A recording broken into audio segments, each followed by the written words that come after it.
إن الحمد لله إن الحمد لله نحمده ونستعينه ونستغفره ونعوذ بالله من شرور أنفسنا ومن سيئات أعمالنا من يهده الله فلا مضل له ومن يضلله فلا هادي له وأشهد أن لا إله إلا الله وحده لا شريك له وأشهد أن محمدا عبده ورسوله أما بعد فإن أصدق الحديث كتاب الله وأحسن الهدي هدي محمد صلى الله عليه وسلم وشر الأمور محدثاتها وكل محدثة بدعة وكل بدعة ضلالة وكل ضلالة في النار. أعوذ بالله من الشيطان الرجيم. بسم الله الرحمن الرحيم. يا أيها الناس اتقوا ربكم الذي خلقكم من نفس واحدة وخلق منها زوجها وبث منهما رجالا كثيرا ونساء واتقوا الله الذي تساءلون به والأرحام إن الله كان عليكم رقيبا. يا أيها الذين آمنوا اتقوا الله حق تقاته ولا تموتن إلا وأنتم مسلمون. يا أيها الذين آمنوا اتقوا الله وقولوا قولا سديدا يصلح لكم أعمالكم ويغفر لكم ذنوبكم ومن يطع الله ورسوله فقد فاز فوزا عظيما. அனைத்து புகழும் புகழ்ச்சியும் அகிலங்களின் அதிபதியான அல்லாஹ் ஜல்ல ஷானஹு தஆலா ஒருவனுக்கு மட்டுமே உரித்தாக்கி புனிதமிகு ஜும்மாவின் முதல் உரையினை துவங்குகிறேன். கண்ணியத்திற்குரிய எல்லாம் அல்ல அல்லாஹ் ஜல்ல ஷானஹு தஆலாவின் நல்லடியார்களே, ரமலானுடைய இறுதியை நாம் அடைந்திருக்கிறோம். இன்னும் அல்லாஹ் நாடினால் 2 அல்லது 3 நோன்புகளோ நமக்கு எஞ்சி இருக்கிறது. இரவுகளும் 2 இரவுகள் எஞ்சி இருக்கிறது.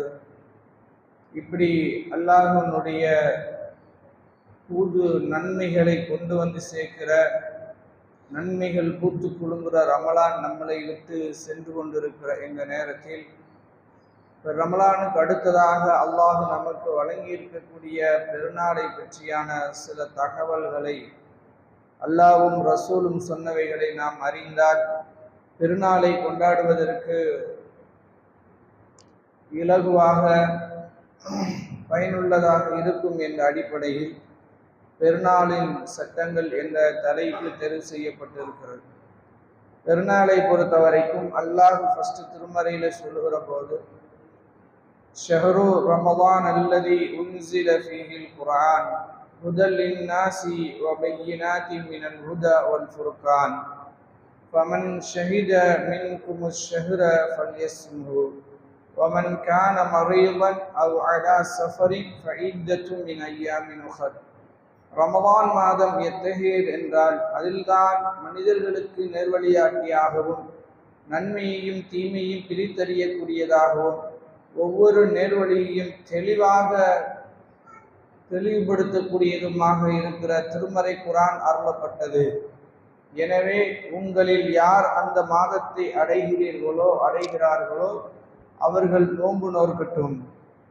யார் பயணத்திலேயோ அல்லது நோயாளியாகவோ இருக்கிறாரோ அவர் எண்ணி மற்ற நாட்களில் விடுபட்ட நோன்பை கணக்கிட்டு கொண்டு வைக்கட்டும் என்று அல்லாஹ் சொல்லிட்டு, யுரீதுல்லாஹு பிக்குமுல் யுஸ்ர வலா யுரீது பிக்குமுல் உஸ்ர்.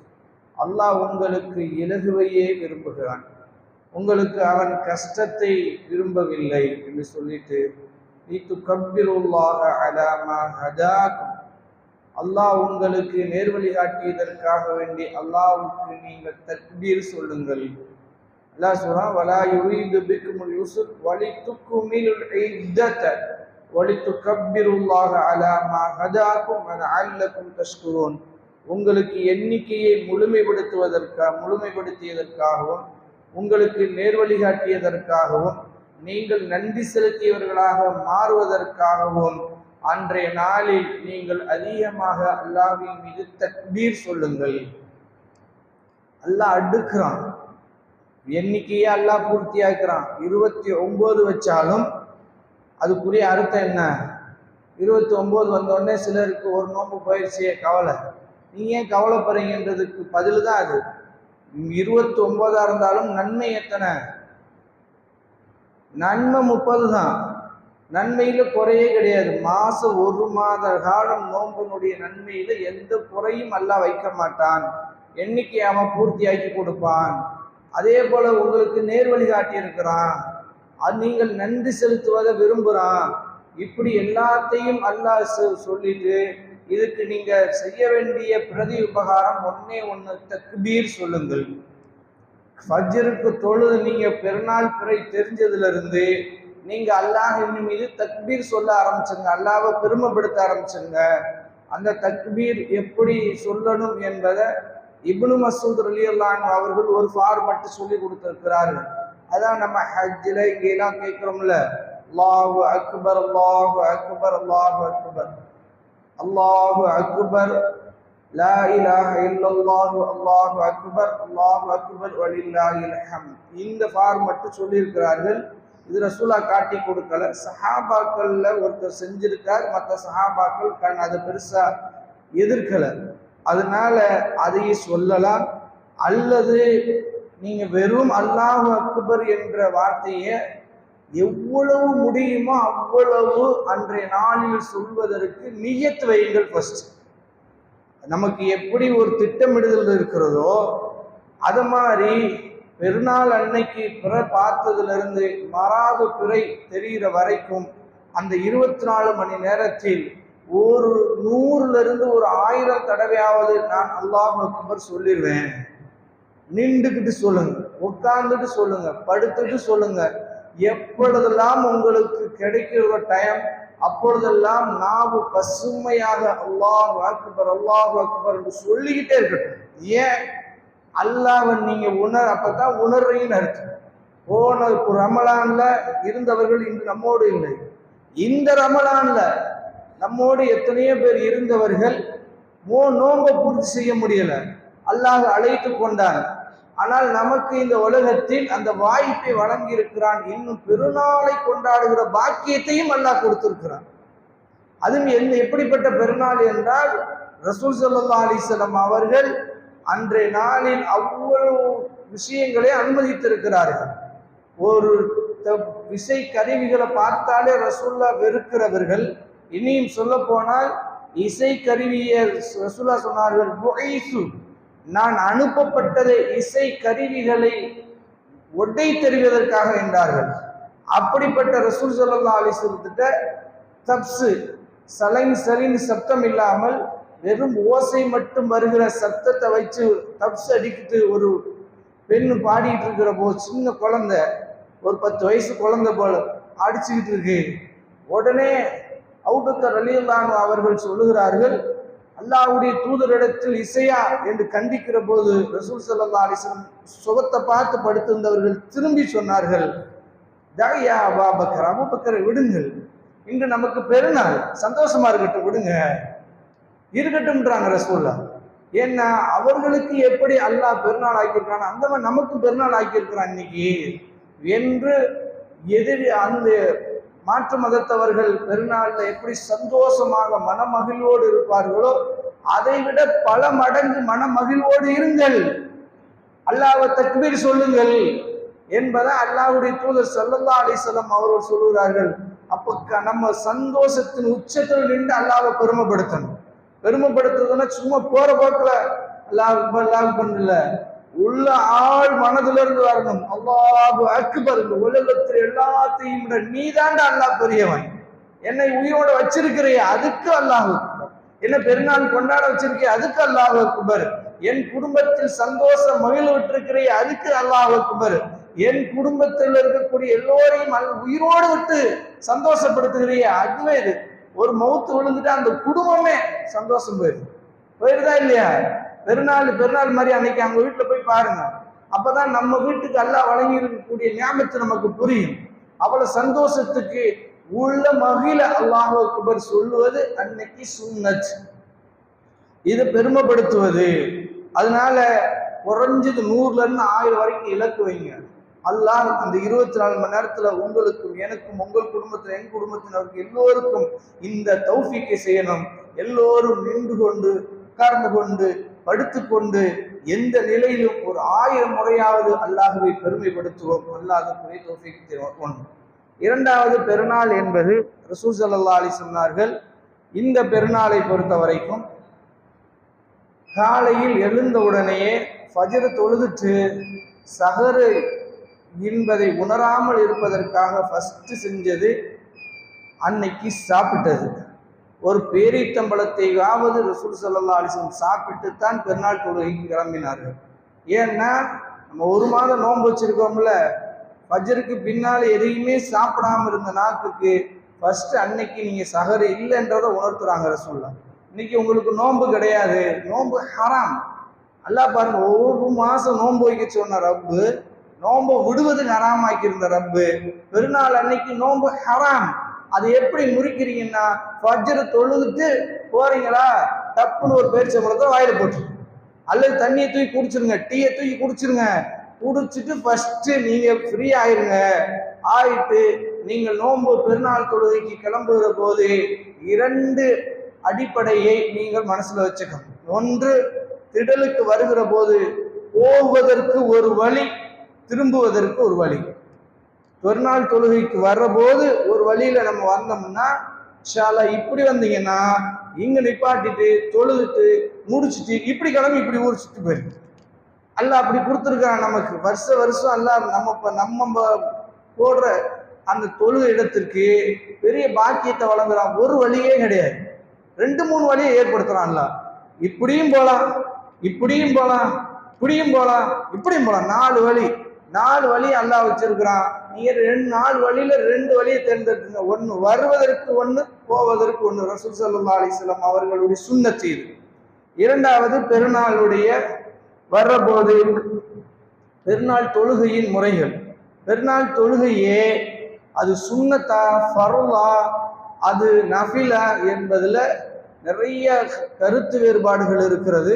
ஆனால் இமாம் இப்னு தைமியா ரஹ்மத்துல்லாஹி அவர்கள் நமக்கு சொல்கிறார்கள், அது வாஜிபான கடமைதான். ஏன் என்றால் அந்த தொழுகைக்கு ரசூல் ஸல்லல்லாஹு அலைஹி வஸல்லம் அவ்வளவு முக்கியத்துவத்தை கொடுத்திருக்கிறார்கள். அதுக்கு ஃபர்லுன்னா அதுக்கு என்ன இருக்கணும்? 2 அவசியம் ஒரு ஃபர்லு தொழுகைக்கு. ஒன்று பாங்கு, இன்னொன்று இக்காமத். பாங்கு இக்காமத் இல்லாம ஃபர்லை நிறைவேற்ற முடியாது. ஆனா பெருநாள் தொழுகைக்கு பாங்கும் இல்லை, இக்காமத்தும் இல்லை. ஆனாலும் அதனாலதான் இமாம்கள் அது சுன்னத்து தான் அப்படின்றாங்க. இல்ல அது வாஜிபு தான் என்று இவர் சொல்கிறார், இமாம் இப்னு தைமியா. அதுக்கு அவர் வைக்கிற ஆர்குமெண்ட் என்னன்னா, எல்லா சுன்னத்துகளை விட ரசூல் ஸல்லல்லாஹு அலைஹி வஸல்லம் இதுக்கு முக்கியத்துவம் கொடுத்து வர வைத்திருக்கிறார்கள். யாரெல்லாம் வர சொன்னாங்க?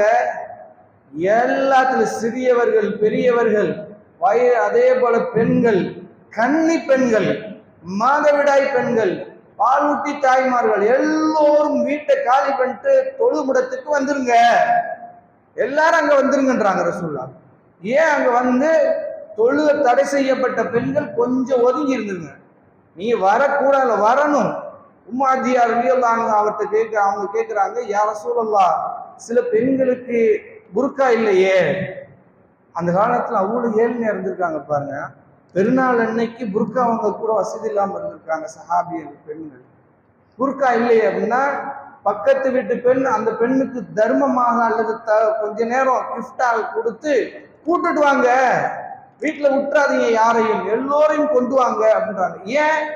அந்த இடமே பரக்கத்து மிக்க இடம். அந்த இடத்தில் செய்யப்படுகிற அத்தனை அமல்களும் அங்கீகரிக்கப்படுகிற இடம். வெறுமனமே தொழுகை உங்களுக்கு தடை செய்யப்பட்டிருக்கா, தொழுகையிலிருந்து ஒதுங்கிருங்க. அதோடு சேர்த்து துவாவில் பங்கெடுங்கள். மூமின்களோடு சேர்ந்து அந்த நாளில துவா செய்ய அந்த இடத்தில் நீங்கள் பங்கெடுத்து அல்லாஹ்விடத்துல துவா செய்யுங்கள், அல்லாஹ்விடத்துல தக்பீர் சொல்லுங்கள், சப்தமாக இல்லை, சப்தமாக ஆண்கள் சொல்லலாம் என்று சில சஹாபாக்கள் சொல்கிறார்கள். அது இல்லாம பெரும்பான்மை என்னன்னா, சப்தம் இல்லாமல் நீங்கள் அந்த இடத்துல உட்கார்ந்து கொண்டு அதிகமாக தக்பீர் சொல்லுங்கள். ஆனா என்ன பெரிய கொடுமைன்னா, அங்க உட்கார்ந்துட்டு தான் உலக கதையெல்லாம் பேசிட்டு இருக்கோம். அந்த இடத்துல உட்கார்ந்து, எந்த நல்ல புனிதமான இடம், அந்த இடத்துல உட்கார்ந்து கொண்டு நம்ம சொல்ல போகிற ஒவ்வொரு திக்கிர்களுக்கும் அல்லாஹ் நம்முடைய அந்தஸ்தை உயர்த்துவதற்கு தயாராக இருக்கிறான். நம்ம கேட்கிற துவாக்களை அங்கீகரித்து அதற்கு மறுமொழி சொல்வதற்கு எல்லா வாய்ப்பும் இருக்கு என்று பெருமானார் ஸல்லல்லாஹு அலைஹி சொல்றாங்க.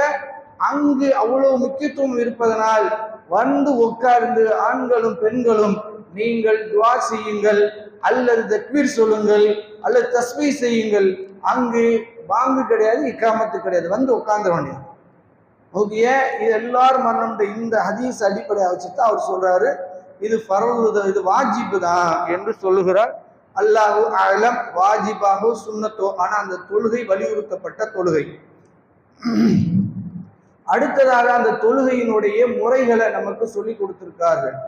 ஏனைய தொழுகைகளை போல் அல்லாமல் அந்த தொழுகை என்பது அல்லாஹுவை பெருமைப்படுத்துவதற்குரிய தொழுகை.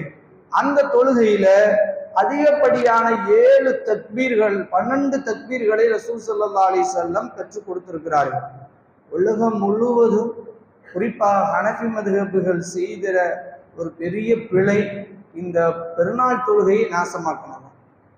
பெருநாள் தொழுகையை வீணடிச்சது தான் அவங்க செஞ்ச பெரிய பாக்கியம் நமக்கு. அந்த நாளில் நீங்க போய் தக்பீர் சொல்றத எத்தனை தக்பீர் கேளுங்க, 6ன்னுவாங்க. 6க்கு என்னப்பா ஆதாரம் அப்படின்னீங்கன்னா ஒரு ஹதீஸை காட்ட இயலாது, பலவீனமான செய்தி கூட இல்லை. நானும் ஏதாவது ஒரு ஃபிக்குகளை எங்கேயாவது இருந்துருமோடு தேடி தேடி பார்த்த ஒண்ணுமே இல்லை. அதுக்கு மாற்றமா என்ன இருக்கு தெரியுமா? அவங்க ஆதாரமா சொல்றாங்க, ஜனாசா தொழுகையில் எப்படி தக்பீர் சொல்வார்களோ அது போன்று பெருநாள் தொழுகையில் தக்பீர் சொல்வார்கள். ஜனாசா தொழுகையில் எத்தனை தக்பீர் எல்லாத்துக்கும் தெரிஞ்சதானே? எத்தனை தக்பீர்? 4.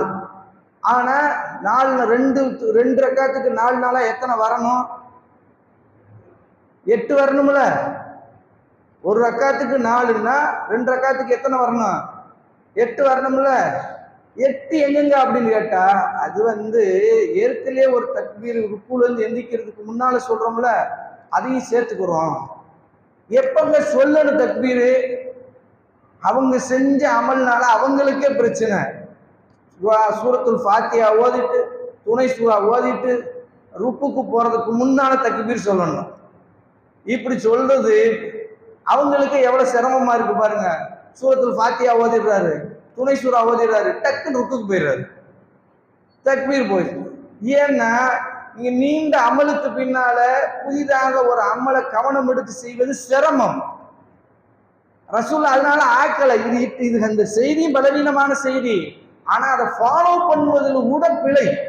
அதுல 8 அப்படின்னா கூட 8 தான் வச்சிருக்கணும். அப்படி இல்லாம 6 வச்சிருக்காங்க. எந்த அடிப்படைன்னு தெரியல. அவங்களுக்கும் அல்லாவுக்கும் ஆச்சு. ரசூலா நமக்கு எப்படி செஞ்சு கொடுத்துருக்காங்க? அருமையா வழிகாட்டி இருக்காங்க. நீங்க 12 தக்பீர்ல முதல் 7 முதல் ரக்காத்துக்கு, மீதி 5 2வது ரக்காத்துக்கு. எப்ப சொல்லணும்? தக்பீர் கட்டிய உடனே நீங்க சனா ஓதுங்க. சனா ஓதி முடிஞ்ச உடனே 7 தக்பீரை சொல்லுங்க. ஃபர்ஸ்ட் வர்றது பாருங்க, முதல் நமக்கு ரேரா வரக்கூடிய ஒரு அமலை ஃபர்ஸ்ட் ப்ரையாரிட்டி கொடுக்குறாங்க பாருங்க. நீங்க சூரத்துல் ஃபாத்திஹா ஓதாம தொழுகையை முடிக்க மாட்டீங்க, ருக்குக்கு போக மாட்டீங்க. துணை சூரா ஓதாம நீங்க ருக்குக்கு போக மாட்டீங்க. ஏன்? அது உங்களுக்கு வளமையாக பழக்கத்தில் உள்ளது. ஆனால் 7 தக்பீர் என்பது வளமை இல்லை. வருஷத்துக்கு 1 நாள் அல்லது 2 நாள், அந்த வருஷத்துக்கு 2 நாள் செய்வதனால ரேரா இருக்கிறதுனால அதுக்கு முதல் ப்ரையாரிட்டி ரசூலா கொடுத்து சொல்றாங்க. நீங்க சனா ஓதி முடிஞ்ச உடனே இமாம் அல்லாஹு அக்பர் சத்தமாக சொல்லுவார், நீங்க சத்தம் இல்லாமல் மௌனமாக அல்லாஹு அக்பர் சொல்லுங்கள். ஒவ்வொருத்தரும் சொல்லணும். அவர் சொல்றாரு நமக்குன்னு நின்றாதீங்க, அல்ல சத்தமா சொல்லக்கூடாதுன்றாரு, பேசாம நம்ம வாட்டி நிப்போம் நின்றாதீங்க, உணமுன்னு சொல்லுங்க அல்லாஹு அக்பர் என்று. அந்த தக்பீர் 7 சொல்லி முடிச்சுட்டு சூரத்துல் ஃபாத்திஹா ஓதுங்க, துணை சூரா ஓதுங்க, அடுத்து ருக்குக்கு போவார், ருக்கு செய்யுங்க, சஜ்தா செய்யுங்க. எழுந்த உடனே சூரத்துல் ஃபாத்திஹா தான் ஆரம்பிக்கணும். ரசூலா சொல்றாங்க, இருங்க சூரத்துல் ஃபாத்திஹாவுக்கு முன்னாடி ஒரு 5 தக்பீர் சொல்லிக்கங்க. முன்கூட்டியே ப்ரையாரிட்டி முடிஞ்சிருச்சா, சூரத்துல் ஃபாத்திஹா ஓதணும், துணை சூரா ஓதணும், ருக்குக்கு போறோம். என்ன துணை சூரா ஓதி முடிஞ்ச உடனே நம்முடைய வளமை எப்படித்தான் வச்சிருக்கோம், ருக்குக்கு போறதானே வச்சிருக்கோம். போயிருங்க, ஒரு டிஸ்டர்பன்ஸ் இல்லை. பெரும்பாலும் அடிக்கடி கேள்விப்படுறோம், தக்பீரை விட்டுட்டாரு இமாமு. அங்க நம்மதுல அந்த குழப்பமே வராது. ஏன் வராது என்றால், நமக்கு தெளிவான வழிகாட்டுதல், செய்வதற்கு இலகுவான முறையில் ரசூலா காட்டிய சுன்னத்துகள். சுன்னத்தை செய்வது என்னைக்குமே இலகு. நீங்க சுன்னத்துக்கு பதிலாக பிதாத்தை செய்ய போனீங்க, கஷ்டம் தானே. சுன்னத்தை செஞ்சீங்கன்னா ஈஸி. சுன்னத்துக்கு பின்னால் நீ செஞ்சீங்கன்னா, அதுக்கு சுன்னத்த இடத்துல பிதாத்தை கொண்டு வந்தீங்கன்னா அது கஷ்டம். அதை அனுபவிக்கிறார்கள். அல்லாஹ் பாதுகாக்கணும். அது வளமையா செஞ்சுட்டு தான் இருக்காங்க. எப்படிதான் தெரியல. வருஷத்துல ஒரு தொழுகை வர்றாங்க, மக்கள் கூட்டமா வர்றாங்க. அப்பயாவது கேளுங்க, எங்க வருஷத்துக்கு ஒரு தடவை வர்றான், அதுல சொல்ற தக்பீருக்கு என்னங்க பிரச்சனை? அந்த 12 6ன்றீங்களா, அது எங்க இருக்கு அப்படின்னு. அதனால அதை விட்டுட்டு நமக்கு 12 தக்பீர்கள் ஞாபகம் வைத்துக் கொள்ளுங்க. தொழுது முடிச்சாச்சு. தொழுது முடிச்ச பின்னாலதான் பயான ரசூல் ஸல்லல்லாஹு அலைஹி வஸல்லம் அவர்கள் அழகாக மெம்பர் இல்லாமல் தான் செய்திருக்கிறார்கள். ஒரே ஒரு குத்துபா தான். பயான் முடிச்சுட்டு என்ன நமக்கு வரும் என்றால், அந்த நாளில் நம்ம செய்ய வேண்டிய இன்னொரு மிக முக்கியமானது சதக்கா. ரசூல் ஸல்லல்லாஹு அலைஹி வஸல்லம் அவர்கள் அதிகமாக வலியுறுத்தியது பெருநாள்ல தர்மம் செய்ய சொல்லி. ரசூல் ஸல்லல்லாஹு அலைஹி வஸல்லம் அவர்கள் பெண்கள் பகுதி ஆண்கள் பகுதியிலும் சொன்னார்கள். ஆண்கள் பகுதியில் இருந்து கொண்டு சத்தமிட்டு பேசியது கேட்காததனால் ரசூலா பெண்கள் பகுதிக்கே போனார்கள். பிலால் ரலியல்லாஹு அன்ஹு அவர்களை கூப்பிட்டு கொண்டு, பெண்களே, நீங்க சத்தக்குன தர்மம் செய்யுங்கள். ஏனென்றால் உங்களை நரகத்தில் நான் நிறைய பார்க்கிறேன். ஏங்க, பெரிய பாவங்கள்லாம் நீங்க செய்யல, நீங்க ரொம்ப சின்னதான் செய்றீங்க. ஆனா அங்க போயிடுறீங்க. என்ன தக்ஃபுர்னா, அதிகமாக குஃப்ர் செய்றீங்க. நாங்க சஹாபி பெண்மணி கேட்டாங்க, நாங்க மட்டும் ஏன் அதிகமா நரகத்துல இருக்கணும் அப்படின்னு. நீங்க அதிகமா சபிக்கிறீங்க, அதிகமா மறுக்கிறீங்க அப்படின்னு. உடனே அப்புறம் சஹாபா பெண்கள் கேட்டாங்க, அல்லாஹ்வையா மறுக்கிறோம்? இல்ல, கணவன்மார்களை மறுத்துறீங்க. கணவன்மார்கள் எவ்வளவு செய்யறாங்க உங்களுக்கு, ஆனா ஒரு சின்ன ஒரு லிப்ஸ்டிக் கேட்டு வேணாமான்னு சொல்லிட்டா உன்னை கட்டி என்ன புண்ணியம்ன்ற ஒரே வார்த்தை. அவ்வளவு செஞ்சது இது. பீரவா அடிக்கி கிடக்கு புடவைகள். ஆனா பெருநாளைக்கு கொஞ்சம் ஒரு 10,000 ரூபாய்க்கு எடுத்துக்க, ஒரு 5,000 ரூபாய்க்கு எடுத்துக்கணுங்களேன். வருஷத்துக்கு ஒரு நாள் தான் வருது, உன்னை கட்டினதுக்கு ஒரு 10,000 ரூபாய் கூட புடவை கட்டக்கூடாதா? அது லால்பேட்டையில் வேணாமா? கடைக்காரங்கள்லாம் ஓடி தேடி வாங்கிட்டு வராங்க. இவங்க எல்லாம் வண்டியை பிடிச்சி எங்கே போறாங்க? அங்கிருந்ததெல்லாம் இங்க வந்துருச்சுமான்னு சொன்னாலும் போகணும். அந்த காருக்கு ஒரு 5,000 ரூபாய் 10,000 ரூபாய் கொடுத்து போய் நோன்பு வச்சுக்கிட்டு பகலெல்லாம் ரோல் பட்டு அந்த சாரி எல்லாம் எடுத்துட்டு வராங்கல்ல, அது ஒண்ணு குறைச்சிக்கணும்னு கெஞ்சுறாரு. அப்படி கெஞ்சினாலும் அதுக்கு மறுக்கிறீங்க. தக்ஃபுருனல் அஷீர, உங்க கணவன்மார்களை நீங்க மறுத்துறீங்க. என்ன சாட்டா சொல்லுறீங்க, உங்களை கட்டி என்ன சுகத்தை அனுபவிச்சேன்னு. ஆனா அம்மா வீட்டுல இருந்ததை விட அல்லாஹ்வுடைய பெரிய கிருபையால் இங்கதான் நல்லா இருக்கிறாங்க. இருந்தாலும் ஏத்துக்கிற முடியலன்றத ரசூலா சொல்றாங்க. அப்படி இருக்காதீங்க. அதுக்கு நீங்க என்ன செய்யணும், நீங்க தர்மம் செய்யுங்க. அந்த பாவம் மன்னிக்கப்பட வேண்டுமானால் அதிகமாக தர்மம் செய்யுங்கள். அதே போல ஆண்களை விட உங்கள்ட்ட இருக்கக்கூடிய குறை என்னன்னா, சபிக்கிறீங்க. ஆண்கள் திட்டுவாங்க, வெட்டி பிரிவேன், குத்து பிரிவேன், அடிச்சிருவேன், உதைச்சிருவேன், மிதிச்சிருவேன், இல்லாமல் ஆக்கிறேன், இதெல்லாம் திட்டுறது.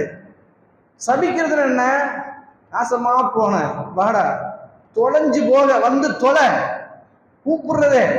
அவங்க ஏதாவது போயிட்டா வாமான்னு கூப்பிடுறது இல்ல, தொலைஞ்சு போக வந்து தொலை அப்படின்றது.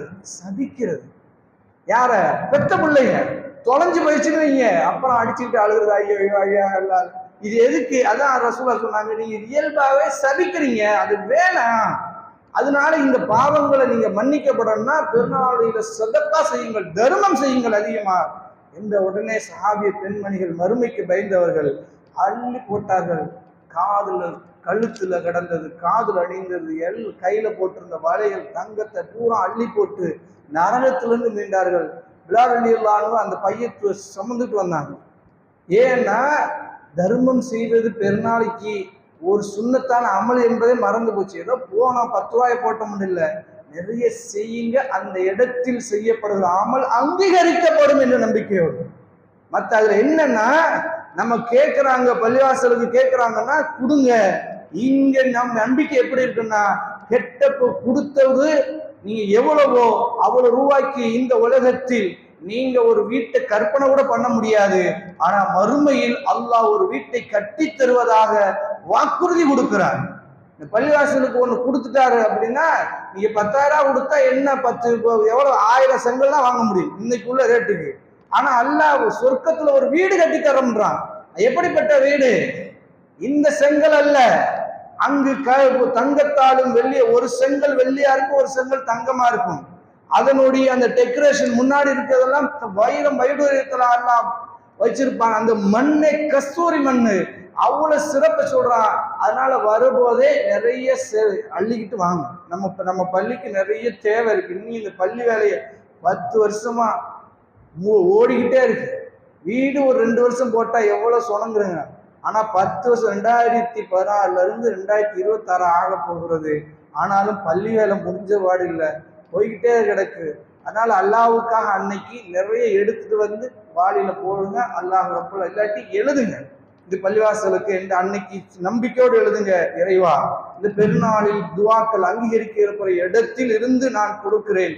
என் சதக்காவை அங்கீகரித்து எனக்கு சொர்க்கத்தில் ஒரு வீட்டை கட்டித்தா. உரிமையா கேளுங்க. எவன்ட்டே போய் கெஞ்சுறீங்க? அல்லாட்ட கெஞ்சவன வேணா, உரிமையா கேளுன்றான். என்னை எவனும் நிர்பந்திக்க முடியாது. என்கிட்ட நீ அந்த உரிமையோடு பேசுகிற போதான் எனக்கு பிடிக்குதுன்றான். உரிமை இல்லாம ஓடி ஒளிஞ்சி வெக்கப்பட்டு அவனெல்லாம் அல்லாஹ் வெக்கப்பட்டு ஒதுக்கிறான். உரிமை எனக்கு கொடு அல்லாஹ், வீட்டை ஜன்னத்துல் ஃபிர்தௌஸ்ல உயர்ந்த மாடி எனக்கு கட்டி வை. ஐ ஆம் வெயிட்டிங். அங்க சொல்லணும். அப்படி கிளம்புங்க. அல்லாஹ் ரப்புல் ஆலமீன் அந்த வீட்டை அந்த சதக்கா செய்யுங்கள். பெண்களும் இன்ஷா அல்லாஹ் எல்லாத்துக்கும் தர்மத்துக்கு ரெடியாவாங்க. அடுத்து அந்த நாளில் செய்ய வேண்டிய அடுத்து மிக முக்கியமானது, எல்லோரும் கிளம்பி போகாமல் அதிகமாக துவா செய்வது. இந்த துவாவுக்கு ப்ரிப்பேர் ஆகி வாங்க. துவா செய்வது என்றால் போற போக்கில் செய்வதல்ல. இன்னைக்கு முஸ்லிம் உம்மாவுக்கு ஏற்பட்டிருக்கக்கூடிய பெரும் இழப்புகள், அதுக்கு முஸ்லிம்களுக்கு ஒன்றை ஃபர்ஸ்ட் உறுதியாக கேளுங்கள். இறைவா, எங்க உம்மத்துக்கு ஒரு தலைமைத்துவத்தை ஏற்படுத்தித்தா. இன்னைக்கு எல்லா பிரச்சனைகளுக்கும் மையப்பகுதி அதுதான். உலகளாவிய முஸ்லிம்களுக்கும் சரி, அல்லது ஒவ்வொரு நாட்டு முஸ்லிம்களுக்கும் சரி, அல்லது ஒவ்வொரு பகுதி முஸ்லிம்களுக்கும் சரி, ஒரு தலைமைத்துவமே சரியான முறையில் அமையவே இல்லை. அல்லாஹ் ரப்புல் ஆலமீன் இந்த பரிதவிப்பை எப்பதான் முடிப்பான்னு தெரியல. ஒரு தலைமைத்துவம் இல்லாமல் இந்த உம்மா மீண்டெழாது. உயிர் சேதங்களை தடுக்க முடியாது. பெண்களுடைய கருப்புக்கு வருகிற ஆபத்துகளை தடுக்க முடியாது. அல்லாஹ்வுடைய ஆலயங்களுக்கு வருகிற கஷ்டங்களை நிறுத்தவே முடியாது. அவர்கள் வக்ஃபு பாருங்க, இந்தியாவில் அப்படியே கொண்டு வந்துகிட்டே இருக்கிறார்கள். எதுவுமே நிப்பாட்டுறது. சிஏஏவுக்கு இந்தியாவே சம்பிச்சது, ஆனால் சிஏஏ நடைமுறைக்கு வந்துருச்சு. முத்தலாக் தடை சட்டத்துக்கு அவ்வளவு முயற்சி பண்ணோம், ஆனால் நடைமுறைக்கு வந்துருச்சு. இப்போ வக்ஃபுக்கு களத்துக்கு போயிருக்கிறோம், ஆனால் தடுத்து நிப்பாட்டுற அளவுக்கு இடத்துல இருக்கிறோமா? இல்லை, எதுவுமே இல்லை. காரணம் என்னடா? தலைமைத்துவம். 20 கோடி முஸ்லிம்களுக்கு தலைமையே இல்லாமல் இருப்பது எவ்வளவு பெரிய அவமானகரமான செயல். ஒரு 2 பேர் போனால் ரசூலா சொன்னாங்க, ஒருத்தர் அமீரா இருங்கன்னாங்க. 2 பேர் நீங்க இருந்தால் அங்கு நீங்க கூட்டமைப்பா தான் இருக்கணும். ஒருத்தர் அமீருக்கு கட்டுப்படுபவராக இருக்கணும்டாங்க. ஆனால் இன்னைக்கு 20 கோடி 25 கோடி முஸ்லிம்கள் இந்தியாவில் இருக்கிறோம். ஒரு கண் அசைவுல ஒரு தலைவர் இருந்திருந்தால் எந்த தலைவனும் நம்மளுடைய உரிமையில கை வைக்கிறதுக்கு நடுங்கும் கொலை. இவர் சொன்னா அத்தனையும் ஆடும் என்று. அப்படிப்பட்ட குர்ஆன் ஹதீஸை ஃபாலோ பண்ணுகிற ஒரு ஆளுமை மிக்க தலைமையை ஒட்டுமொத்த உலகத்துக்கும் கொடு, எங்க இந்தியாவுக்கும் கொடு என்று பெருநாள் தொழுகையில கேளுங்கள். மற்றதெல்லாம் அப்புறம் இருக்கட்டும். சீராக வந்தா இதுதான் வழி. அல்லாஹ் ரப்புல் ஆலமீன் அப்படி புரிந்து துவா செய்யக்கூடிய மக்களாக நம்மை ஆக்கி தௌஃபீக் செய்வானாக.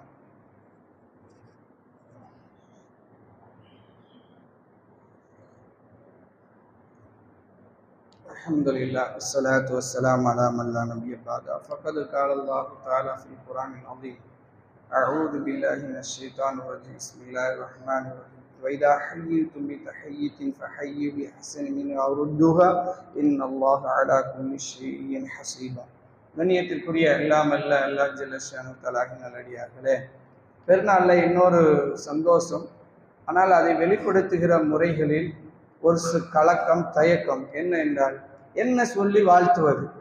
அதானே முபாரக், ஆமாம் அதானே ஈத் முபாரக் ஒரு பக்கம், இன்னொரு பக்கம் ஈத் முபாரக் சொல்லலாமா வேணாமா? எங்க தொழுதுட்டு போய் உட்கார்றது கூட இல்லை.